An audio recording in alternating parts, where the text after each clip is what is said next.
Assalamualaikum dear students, this is class 9 subject English and the topic is that is just we are going to continue that model auxiliaries.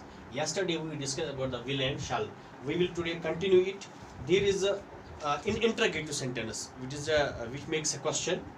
तो जब हम कोई model auxiliary में लगानी है तो हम will और shall से भी क्वेश्चन कुछ बनाते हैं. जैसे shall I have his reply soon? Shall we reach there in time? Will you be here next Tuesday? Or will you take part in this function? तो जब हमें क्वेश्चन बना तो will और shall का भी वहाँ भी इस्तेमाल होता है. For the third person we can use shall as well as will. अगर third person होगा तो हम shall को भी इस्तेमाल कर सकते हैं क्वेश्चन में और will को भी. जैसे shall he go to Delhi today? Shall he go to Delhi today? That is, do you want to desire? Do you want to desire? Come on to him, go to Delhi today. Or will he come back in the evening? क्या वो शाम के वक्त वापस आ सकता है? इस तरह हम देखा shall और will को. अगर हम देखेंगे ना would और should कहाँ इस्तेमाल करना होता है.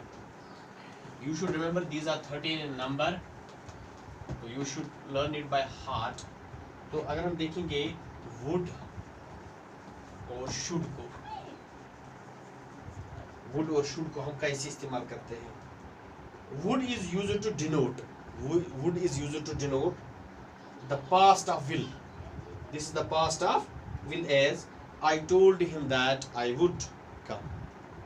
Next, the doctor knew that the patient would die. तो वो जो will का past tense है. As a request, हम request के तौर पे कैसे, अगर हमें किसी को, जैसे किसी को हम इजाज़त लेते हैं, may I come in sir, इसी तरह हमें request करनी होगी. Would you close the window? Would you close the window? Or would you tell me the time? क्या आप मुझे टाइम बता सकते हैं? तो इस तरह हम. Or conclusion of a condition. Suppose he would pass if he were caught. He would pass. Or he would have passed if he had worked hard. तो जब conditional sentence होगा तो उसमें भी हमें would का इस्तेमाल होता है.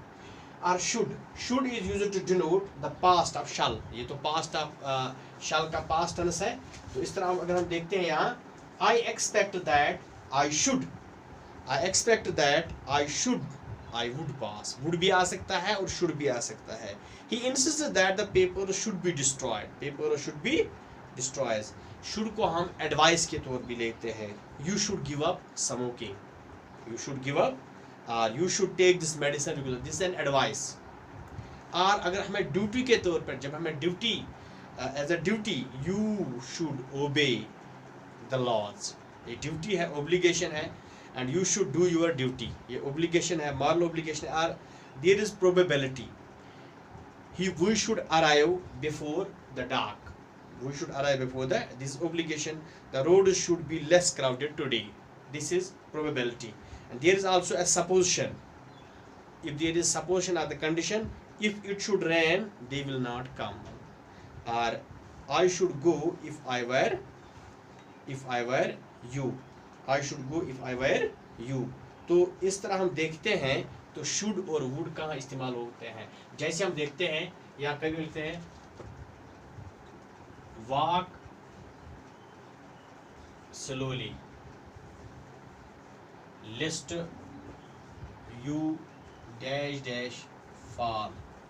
तो जब वहाँ लिस्ट होगा कभी तो यह हमें यहाँ should आता है, क्योंकि list is always followed by should. या we dash respect our parents. तो यह हमारी मॉरल ड्यूटी है, तो यहाँ भी should आता है. Inshallah we will continue it tomorrow. Thanks.